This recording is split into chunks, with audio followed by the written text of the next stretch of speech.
प्रिय मित्रों, नमो नमः। संस्कृत कौमुदी में आप सभी लोगों का स्वागत है। मित्रों, समास प्रकरण में अब हम लोग क्रमशः आगे बढ़ते हैं और आज की कक्षा में अव्ययी भाव समास का अध्ययन करते हैं, जो कि यह लघु सिद्धांत कौमुदी के अनुसार 5 समास के भेदों में यह दूसरा समास का भेद है। पहला समास का भेद कौन था? सुप्त समास या फिर कह लें केवल समास, जिसका अध्ययन हम लोग कल की कक्षा में पूर्ण कर चुके हैं। तो आज आइए हम लोग अब अव्ययी भाव समास का परीक्षा की दृष्टि से विस्तृत अध्ययन करते हैं।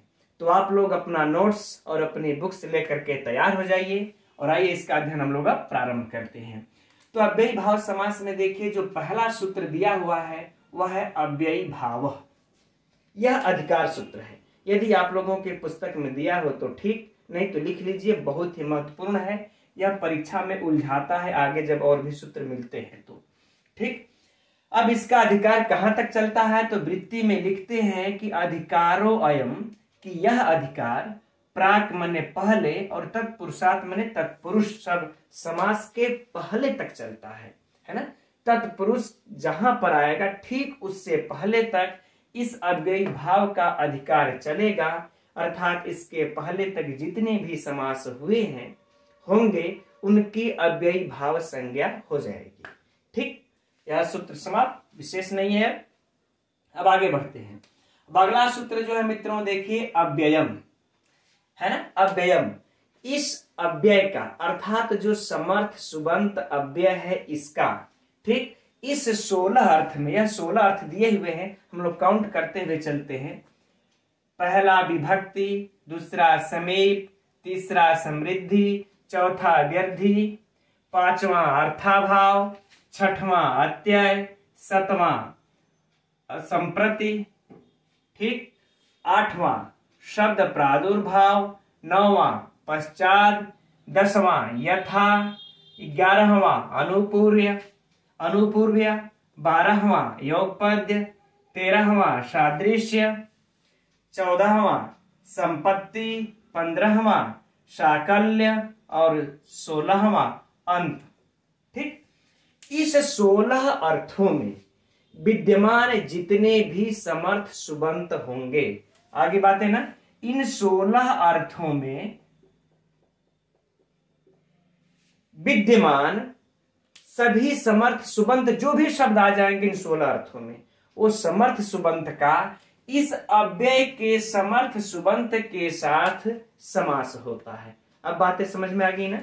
यानी एक तरफ अव्यय होंगे और दूसरे तरफ क्या हो जाएंगे कि, बल्कि हम लोग अव्यय को पलट लेते हैं, इधर कर लेते हैं।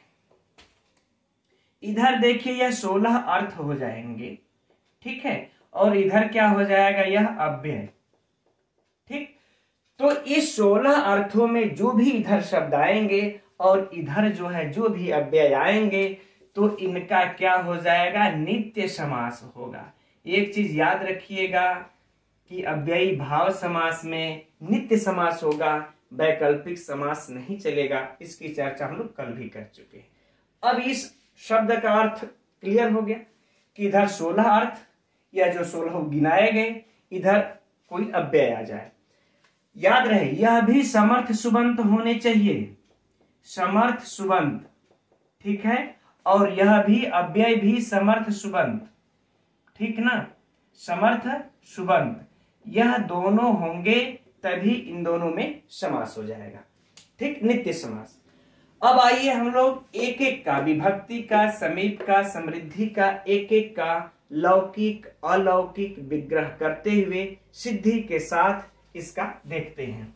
तो हम समझते हैं, अब इसको मिटा दिया जाए, फिर हम लोग विभक्ति का, पहला इस विभक्ति का देखते हैं उदाहरण। तो इन 16 अर्थों में से जो पहला अर्थ है विभक्ति अर्थ, ठीक, इस विभक्ति अर्थ में, इस विभक्ति के अर्थ में जो अव्यय का समास होता है उसका उदाहरण है अधिहरि। ठीक, अच्छा, यहां पर हम आप लोगों को स्पष्ट कर देना चाहते हैं कि विभक्त्यर्थ का तात्पर्य कारक से होता है और कारक में भी सप्तमी विभक्ति ही अभिप्रेत है। अतएव इसका अर्थ क्या हो जाएगा, हर के विषय में, हर के विषय में। ठीक, अर्थात इस अर्थ में, इस प्रकार से विभक्ति के अर्थ में जब भी अव्यय आता है तो नित्य समास हो जाता है, और नित्य समास हो करके अधिहरि बनेगा। अब इसका जब नित्य समास हो गया तो अलौकिक विग्रह तो हो जाएगा। हरि नी, चूंकि सप्तमी में है तो नी, फिर अधि। अब बात आ गई किसका? लौकिक विग्रह। तो नित्य समास का तो लौकिक विग्रह होता नहीं है।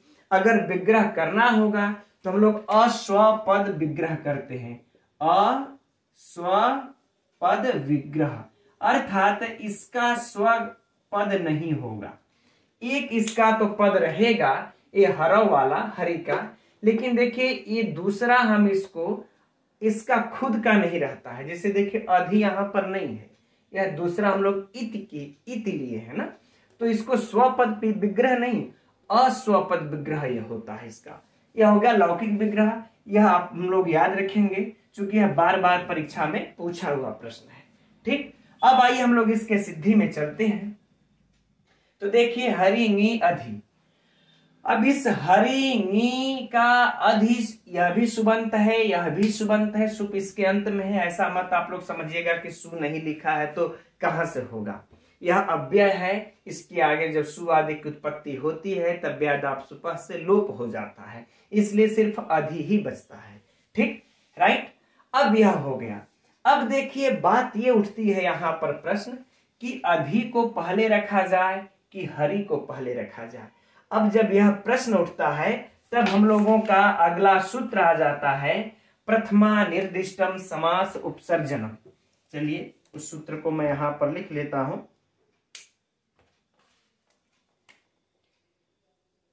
आप लोग अपने पुस्तक में देखते रहिएगा। प्रथमा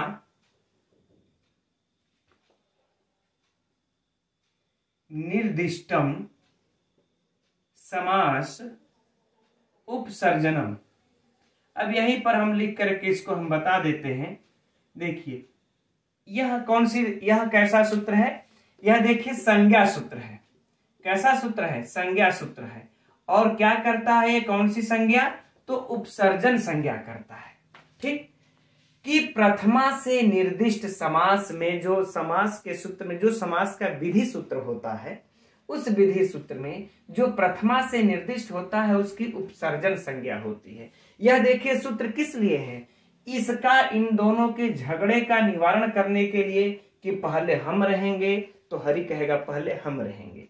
इन दोनों के झगड़े के निवारण करने के लिए महर्षि पाणिनि पहले उपसर्जन संज्ञा करते हैं, और उपसर्जन संज्ञा करने का यह नियम बताते हैं कि सूत्र में जो प्रथमा से निर्दिष्ट होगा उसी की उपसर्जन संज्ञा होगी। तो सूत्र देखिए हम लोग जो पढ़े अभी, अव्ययम है ना, फिर विभक्ति, यही सूत्र पढ़े, विभक्ति, और अंत में क्या था? वचनेषु, वचनेषु।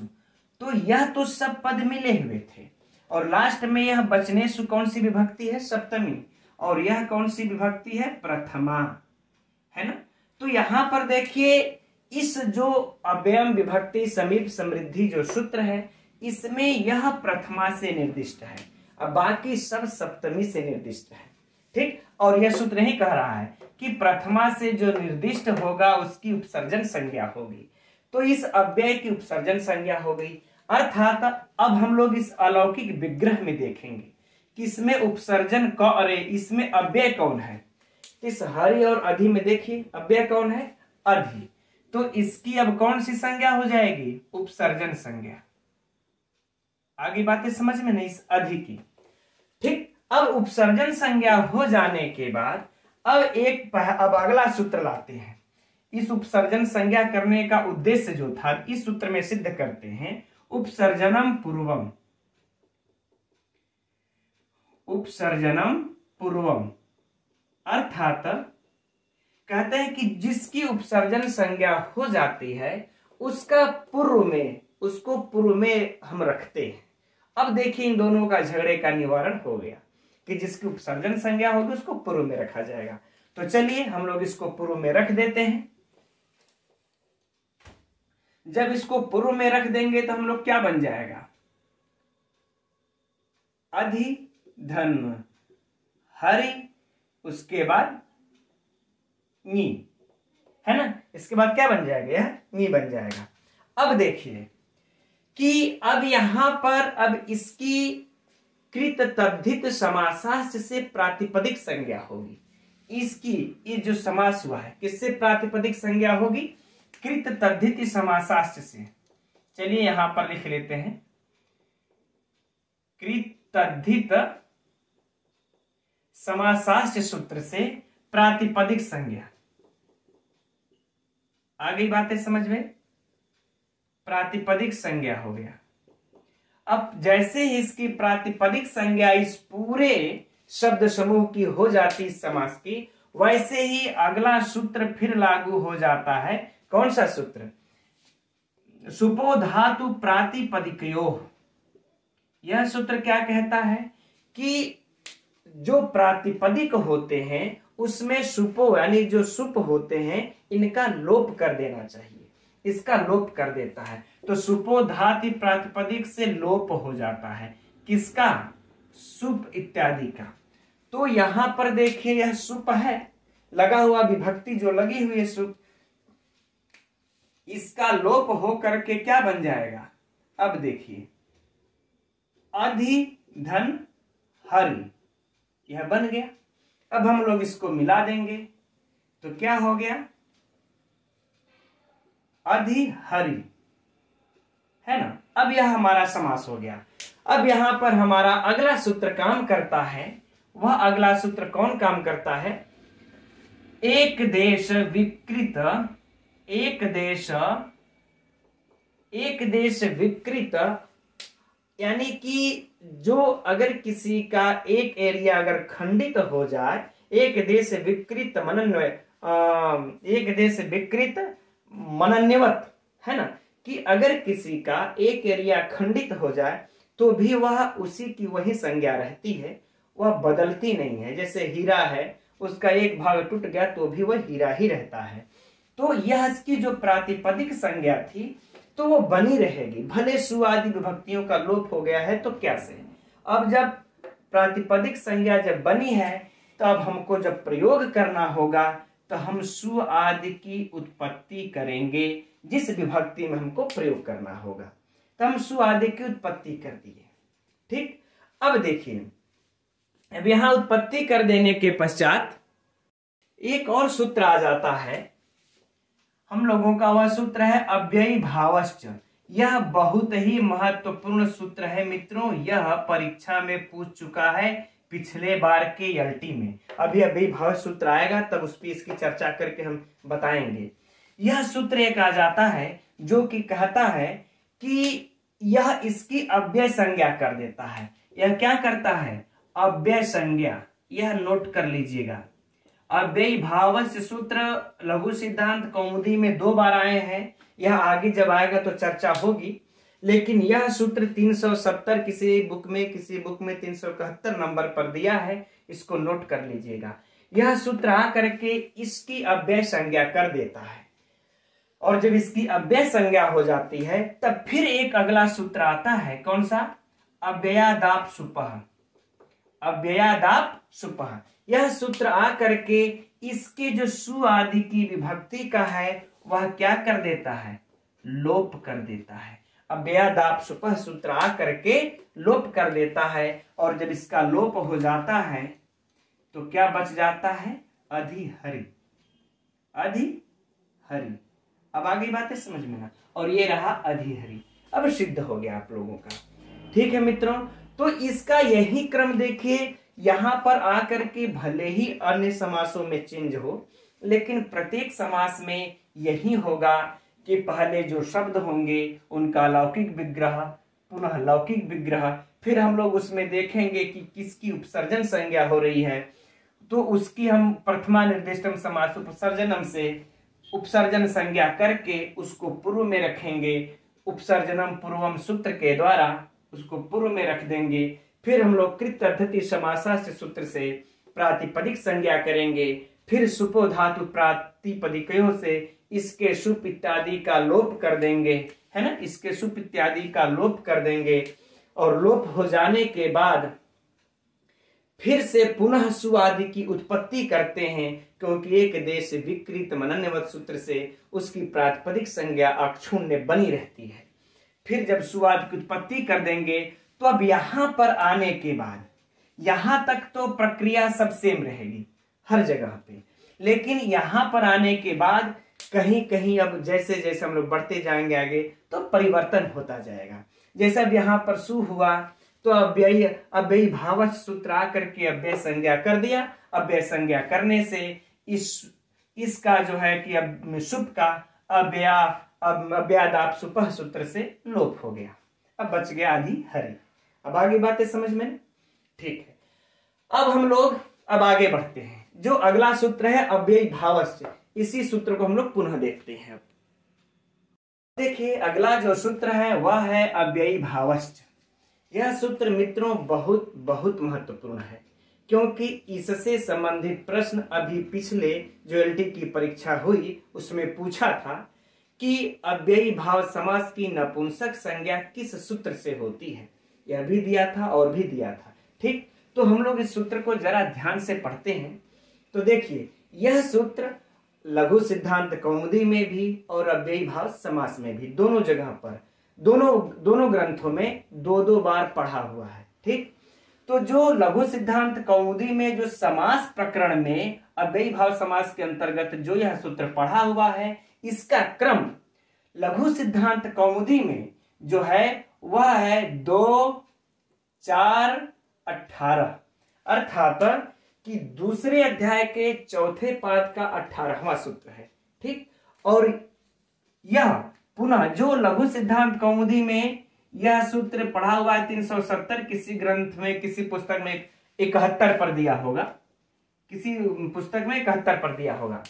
जो पहले ही लघु सिद्धांत कौमुदी में समास प्रकरण से पहले ही पढ़ा जा चुका है, इसका क्रम लघु सिद्धांत अष्टाध्यायी में 1:1:41 है, अर्थात पहले अध्याय के पहले पाद का 41वां सूत्र है।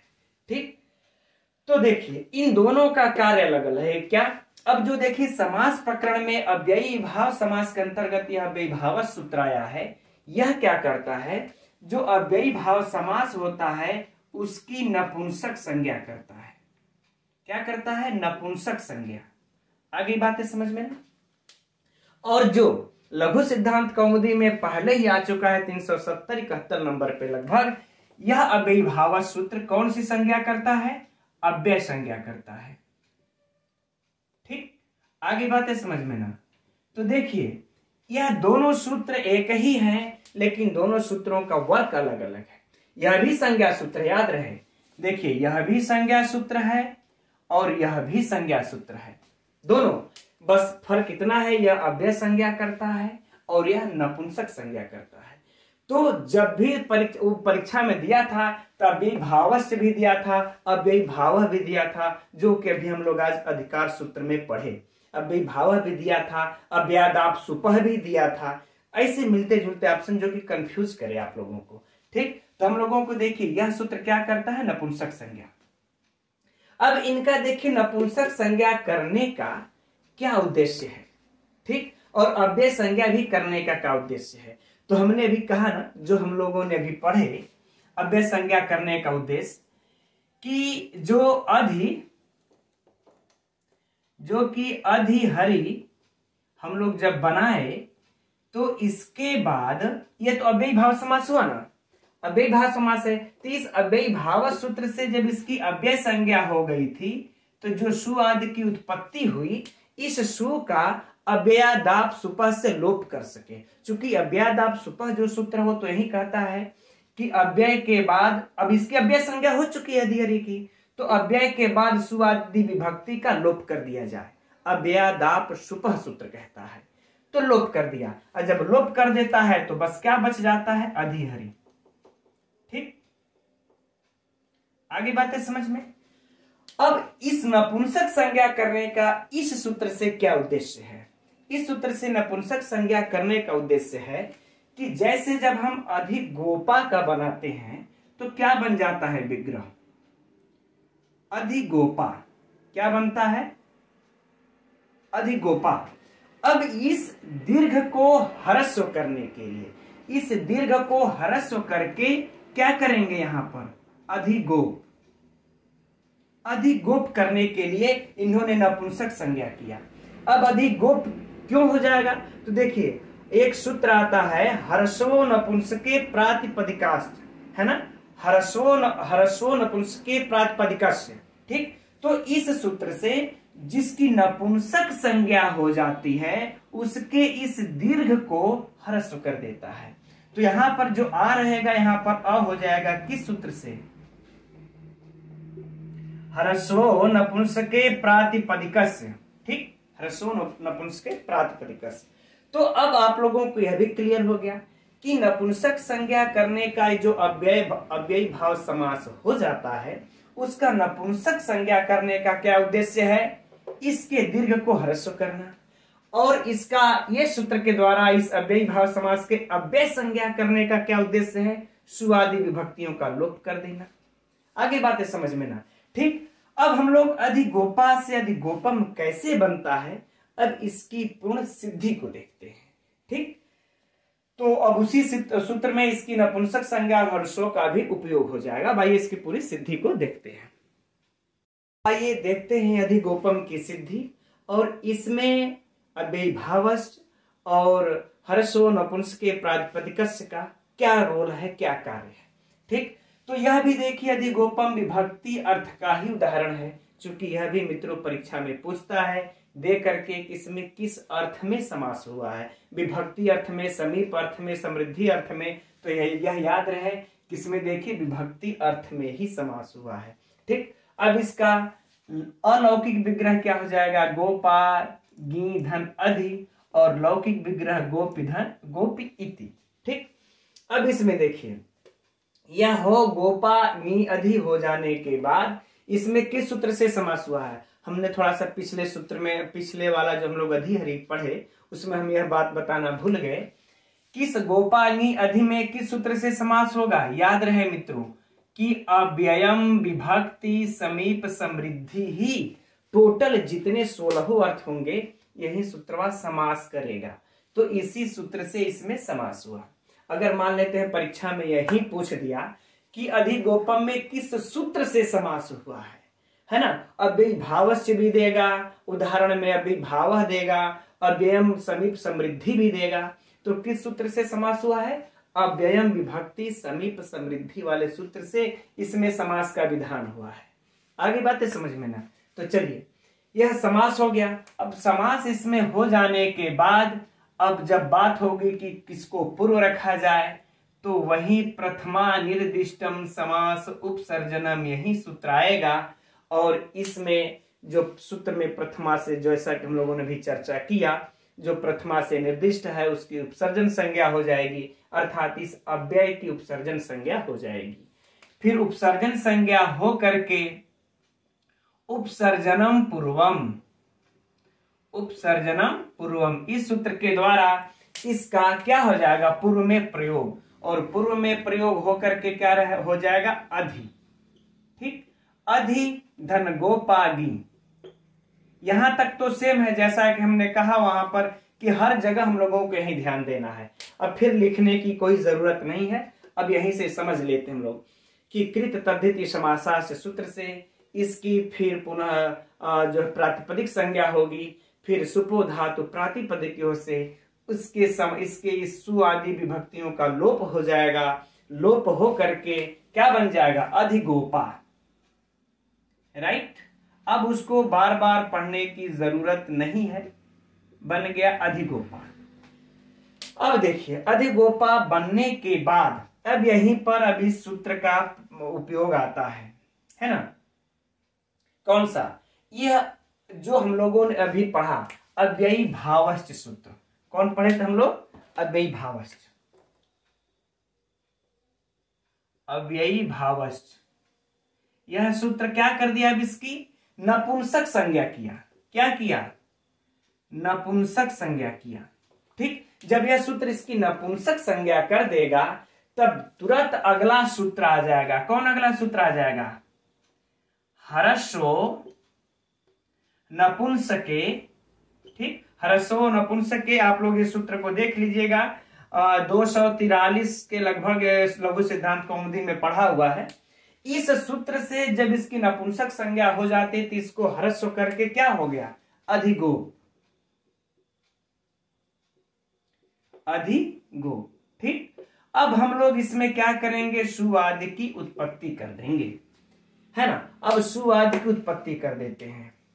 तो जैसे सुआदि की उत्पत्ति करते हैं वैसे ही अगला सूत्र कौन सा आ जाता है हम लोगों का, जो हम लोगों ने अभी पढ़ा, अव्ययादाप सुपर, क्योंकि इसकी अव्यय संज्ञा भी तो है, जो अव्ययी भाव सूत्र है पहले ही पढ़ा हुआ लघु सिद्धांत कौमुदी में 4 अध्याय में। तो वो उसके द्वारा इसकी कौन सी संज्ञा हो गई, अव्यय संज्ञा भी हो गई। तो अव्यय संज्ञा हो गई तो एक जो सूत्र है अव्ययादाप सुपः, इस सूत्र से लोप हो रहा था। किसका लोप हो रहा है, इस सु का लोप हो रहा है। जैसे हम लोगों ने भी अधिहरि में लोप किया, लेकिन अब यहां पर लोप नहीं होगा। अब यहां पर एक अब देखिए किताब लघु सिद्धांत अव्ययी भाव समास में जो पठित है अगला सूत्र है ना, अब इसको देख लिया जाए। अगला सूत्र क्या है, नाव्ययी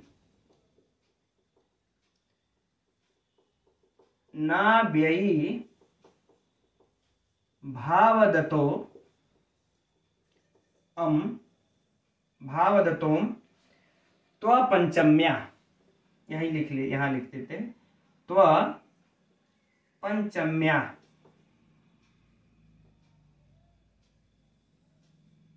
यह सूत्र आ जाता है। अगला सूत्र देख लीजिए, यही है। अब यह सूत्र क्या कहता है, यह सूत्र यह कहता है कि देखिए कि जो अव्ययी भाव है, न मतलब नहीं हो, अव्ययी भाव जो है उसमें नहीं हो सु का लोप। जो यह अव्ययादाप सुपः सूत्र आकर के जो लोप कर रहा था सु का, यह सूत्र आकर के इस सूत्र का निषेध कर दिया। नहीं भैया, तुम सु का यहां पर लोप मत करो। कब, जब अ लास्ट में हो तब।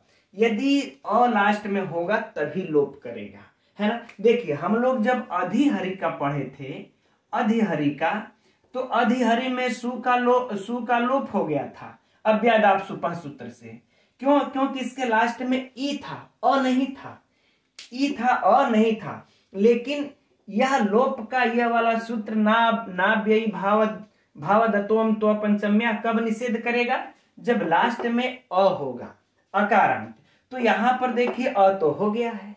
जब अ हो गया है तब इसको क्या करेगा, इसको अब लोप नहीं करेगा, निषेध कर दिया, ठीक। चलिए अच्छा, अब निषेध कर दिया और साथ में एक बात और निषेध करके आदेश भी दिया कि अम आदेश हो। क्या हो, अम आदेश हो, अर्थात इस सु को अम आदेश हो, लेकिन तू पंचम्या, मतलब पंचमी को छोड़कर, अर्थात जो प्रथमा द्वितीया तृतीया चतुर्थी सप्तमी में आप कर दीजिए अम आदेश, लेकिन पंचमी में अम आदेश नहीं करेंगे सु का, और पंचमी में अम आदेश भी नहीं करेंगे और पंचमी में लोप भी नहीं करेंगे, दोनों बात। अब यहां पर अम आदेश हो जाएगा, ठीक। तो जब मित्रों अम आदेश हो जाएगा तो अधि गोप धन सु को अम आदेश होकर के क्या हो जाएगा, अम। अब अमी पूर्व से पूर्वरूप होकर के क्या बन जाएगा, अधिगोपम। क्या बन गया, अधिगोपम। आगे बातें समझना भी, इस अधिगोपम की सिद्धि और इस अधिगोपम में इस अव्ययी भावस्थ का प्रयोग कि ह्रस्व को दीर्घ किया, अरे दीर्घ को ह्रस्व किया। और ह्रस्व यदि पहले से है तब इस अव्ययी भावस्थ का नपुंसक संज्ञा करने न करने से कोई मतलब ही नहीं होगा, क्योंकि ह्रस्व नपुंसके तब किसको ह्रस्व करेगा, जैसे अधिहरि में वो तो पहले ही से ह्रस्व था, तब उसको क्या से ह्रस्व करेगा, ठीक। तो ये देखिए बन गया अधिगोपम। अब बाकी पंचमी में अम आदेश होगा कि क्या होगा, कैसे। अब अगला सूत्र आता है तृतीया सप्तम्योर बहुलम, वह इसका निषेध करेगा। अब देखिए उसका उदाहरण देखते हैं। अब मित्रों जो नाव्ययी भावदतोम त्वपंचम्या के बाद जो अगला सूत्र दिया है तृतीया सप्तम्योर बहुलम, अब हम लोग इस सूत्र को देखते हैं। मैंने यहां पर इसलिए लिखा है ताकि उदाहरण को लिख करके इसका प्रयोग हम आप लोगों को समझा सके, ठीक है ना। तो अब इस सूत्र को उदाहरण देखने के लिए इस सूत्र का प्रयोग हम लोगों को उपकृषणम उदाहरण देखना पड़ेगा, जो कि समीप अर्थ में यह उदाहरण आया हुआ है। तो परीक्षा की दृष्टि से यह भी प्रश्न है कि उपकृषणम में किस अर्थ में समास हुआ है। बिल्कुल नोट कर लीजिएगा, किताब में दिया हुआ है कि समीप अर्थ में समास हुआ है। अब अगर परीक्षा में यह पूछ दे कि उपकृषणम में किस सूत्र से समास हुआ है, तो अव्ययम विभक्ति चा समीप समृद्धि, अव्ययम विभक्ति समीप समृद्धि सूत्र से हुआ है। इसका अलौकिक विग्रह पूछे तो ये, और लौकिक विग्रह पूछे तो कृष्ण से समीपम। ये सब के सब परीक्षा के प्रश्न है, बार बार कहने की जरूरत नहीं है। ठीक, तो चलिए अब इसको हम लोग देखते हैं। तो कृष्णगस धनुप, यहां पर अव्ययम विभक्ति, फिर से वही कहानी स्टार्ट हो जाएगी। अव्ययम विभक्ति समीप समृद्धि से इसमें क्या हुआ, समास हुआ। फिर अब कौन पूर्व में रहेगा, तो पहले प्रथमा निर्दिष्टम समास उपसर्जनम से उप की उपसर्जन संज्ञा होगी, फिर उपसर्जनम पूर्वम से इसका पूर्व प्रयोग होगा। तो उप कहां चलाएगा, पूर्व में उप। उसके बाद कृष्णगस बचेगा, तो कृत तद्धित समासास्य से इसकी प्रातिपदिक संज्ञा होगी। फिर सुपो धातु प्रातिपदिक से इसका लोप होकर के क्या बच जाएगा, कृष्ण, उपकृष्ण। अब बातें समझ में आ गई। अब यहां से हम लोग प्रारंभ कर देते हैं। अब अगला सूत्र होगा अव्ययी भावश्च। अव्ययी भावश्च, इस सूत्र से इसकी कौन सी संज्ञा हो जाएगी, अव्यय संज्ञा। कौन सी संज्ञा होगी, अव्यय। चूंकि अब यहां पर इसको नपुंसक संज्ञा करने का कोई जरूरत नहीं है, क्योंकि नपुंसक संज्ञा तो हम तब करेंगे जब यह दीर्घ रहे, चाहे अड़ा के जगह बड़ी ई रहे, चाहे अड़ा रहे। जब दीर्घ रहेगा तब ना हम इसको नपुंसक संज्ञा करके इसको हरस्व करेंगे। यह तो ऑलरेडी पहले से ही हरस्व है, तो फिर हम दो बार अव्ययी भावश्च सूत्र को नहीं लगाएंगे, एक ही बार लगाएंगे जब हमको अव्यय संज्ञा करना पड़ेगा। तो अब इसकी अव्यय संज्ञा हो गई। अव्यय संज्ञा हो जाने के बाद अब देखिए उपकृष्ण से अब क्या चीज उत्पत्ति होगा, सु आदि का उत्पत्ति होगा। अब इसका, इस सु का लोप था, किस सूत्र से लोप था, अव्ययादाप सुपह से। अव्यय के बाद ए लीजिए, अव्ययादाप सुपह से इसका लोप था। लेकिन इस लोप का किसने निषेध किया, इस ना व्यय भावादतोम तो पंचम्या। इस सूत्र ने कहा कि जब अ लास्ट में रहेगा और ऐसे अव्ययी भाव समास का हम लोप नहीं करेंगे, अम आदेश कर देंगे, है ना। अभी इसके बाद जस्ट इसकी आएगी बारी, घबराइए मत। तो इस सु को क्या कर दिया आदेश, अम आदेश कर दिया। तो जब अम आदेश कर देगा तो क्या बन जाएगा, उपकृष्णम बन जाएगा ना। सु को अम आदेश होकर के अमी पूर्व से उपकृष्णम बन गया, राइट।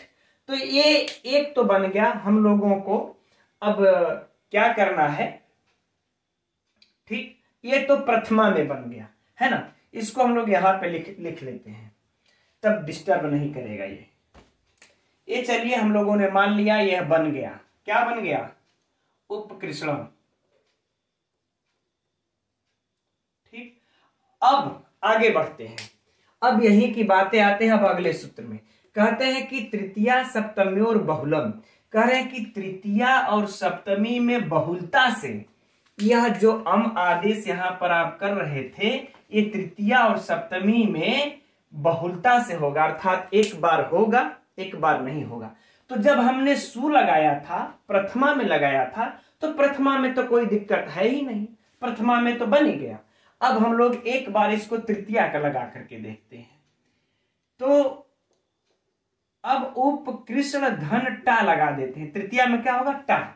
अब इस टा को एक बार यह तृतीया सप्तमी और बहुलम से अम आदेश करेगा।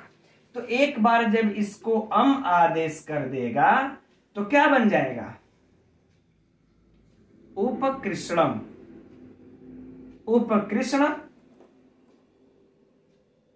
धन अम क्या बन जाएगा, फिर से वही बन जाएगा उपकृष्णम।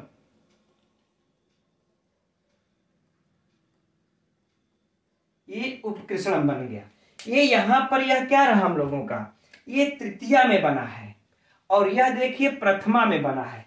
यहां पर लिख भी दे रहे हैं, प्रथमा में सिर्फ एक ही बनेगा, यह क्या बना है, तृतीया में, तृतीया में भी उपकृषणम ही होगा। लेकिन यह कह रहे हैं कि विकल्प से एक बार हम अम आदेश होने देंगे, एक बार अम आदेश नहीं होने देंगे। तो जब अम आदेश नहीं होने देंगे तो टा का टा ही रह जाएगा, और जब यह टा ही रह जाएगा तो यहां पर इस टा को इन आदेश हो जाता है। ठीक, तो उपकृष्ण धन इन, अब यह हो जाएगा, इन आदेश इसका हो जाएगा जो है कि टा घसी है सूत्र, उससे जो है कि इसको इन आदेश हो जाता। अब उस सूत्र में क्या जाना, अब यहां देखते हैं। अब यहां पर जब इन आदेश हो गया तो अब देखिए यहां पर अ है, यहां पर ई है, अ के बाद ई आता है तो क्या हो जाता है, गुण हो जाता है ना। तो गुण हो करके क्या हो जाएगा, ए। तो जब गुण हो करके ए हो जाएगा तो इसका क्या बन जाएगा, उपकृष्णेन, उपकृष्णेन। ठीक, ये रहा उपकृष्णेन, है ना। अब बातें समझ में आ गई। तो हम लोगों को तृतीया में ही, यह किसमें बना है, यह भी देखिए तृतीया में ही बना है। ठीक, तो तृतीया में उपकृष्णम का दो रूप सिद्ध होता है, एक उपकृष्णेन बनता है और एक उपकृष्णम बनता है। यह दो रूप तृतीया में सिद्ध होते हैं। तो इसी तृतीया को, तृतीया सप्तमी और बहुलम जो सूत्र आया है, इसी को उपकृष्णेन करने के लिए आया है। अब बाकी उपकृष्णम तो हम लोगों का इस सूत्र से नाव्ययी भाव दत्तो हमसे बन ही रहा था, तो यह सूत्र आया है उपकृष्णेन करने के लिए। इसी प्रकार से हम लोग सप्तमी में भी समझ लेंगे। जब सप्तमी में भी जब समझेंगे तो सप्तमी में क्या बनता है,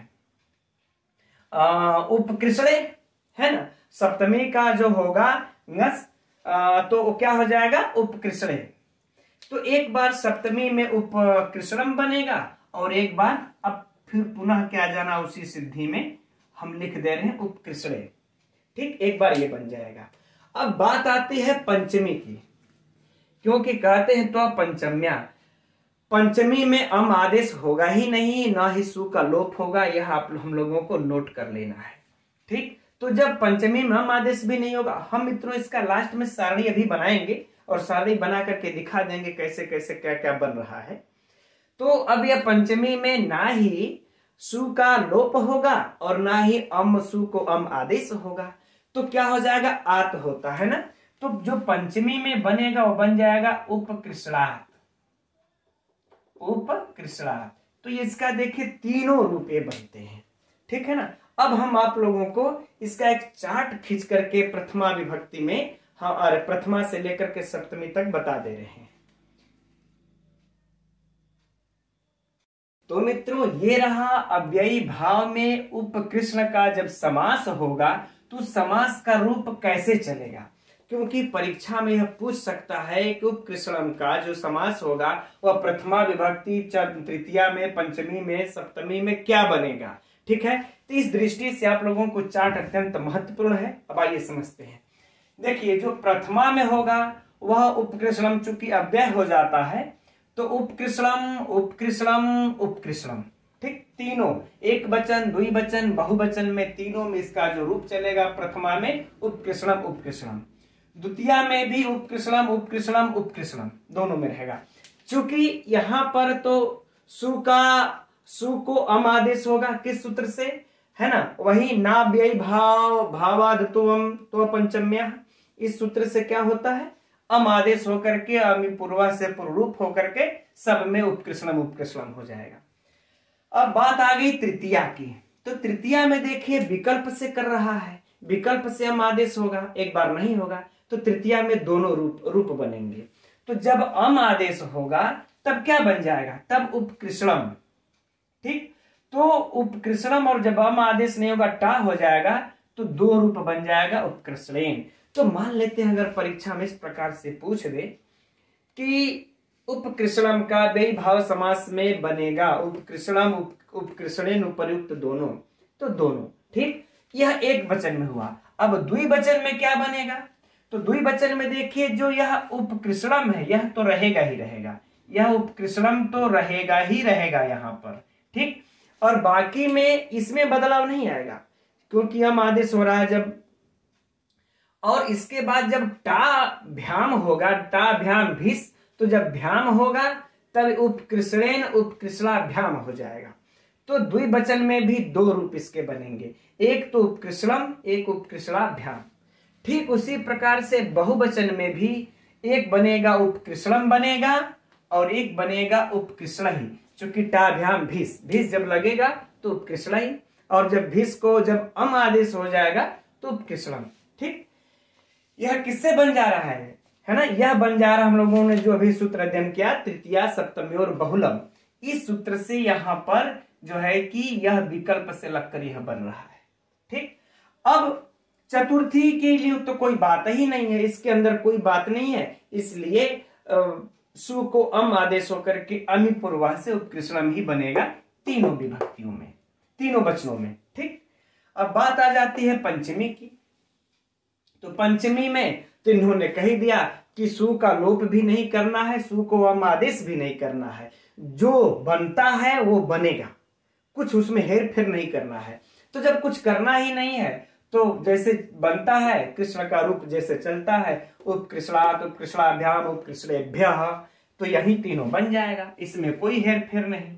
ठीक, अब षष्ठी की बात है तो षष्ठी के लिए तो कुछ कहे नहीं है, तो षष्ठी में भी वही प्रक्रिया होगी जो हम लोगों का चतुर्थी में रहा है, प्रथमा में रहा है, द्वितीया में रहा है और चतुर्थी में रहा है, वही किस में हो जाएगा, षष्ठी में हो जाएगा।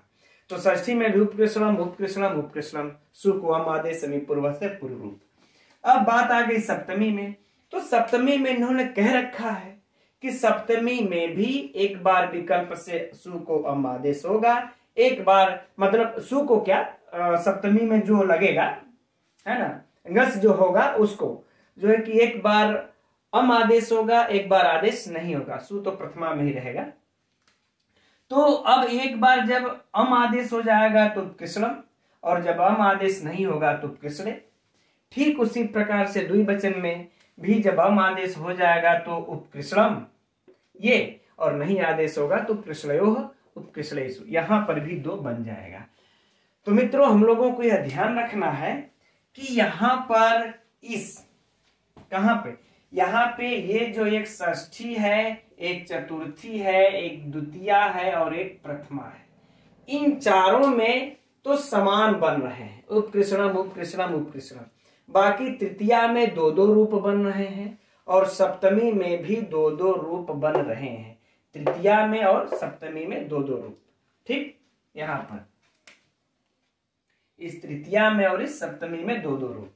ठीक है, अब बाकी पंचमी में बस एक ही रूप है, इसमें कोई सु का आदेश नहीं हो रहा है। तो मित्रों अब जो परीक्षा में होगा, जो पूछेगा इसमें से, अब कहीं से भी इसमें एक नहीं अनेकों प्रश्न उठ सकेंगे कि उपकृष्णम का पंचमी में रूप बनेगा, उपकृष्णात् उपकृष्णम, या सप्तमी में रूप बनेगा। तो ये हम लोगों को चार्ट याद कर लेना है, या तो आप लोग स्क्रीनशॉट ले लीजिएगा, नहीं तो अच्छा होगा कि आप लोग इसको नोट कर लीजिएगा, क्योंकि इतना गहन अध्ययन जब हम लोग कर लिए, इसको नोट कर लेंगे, याद कर लेंगे, तो फिर परीक्षा में कहां से प्रश्न उठा करके पूछेगा, पूछो। ठीक है मित्रों, तो अब आज के क्लास में यहीं तक रहने देते हैं। अब कल हम लोग, कल की कक्षा में अब जो तीसरा है, अब विभक्ति अर्थ में हो गया, ये समीप अर्थ में उपकृष्णम पढ़ ही लिए, अब जो तीसरा है समृद्धि अर्थ में, अब उसको पढ़ा जाएगा। ठीक है मित्रों, तो अब कल मिलते हैं इसी समय 7:30 बजे। नमो नमः।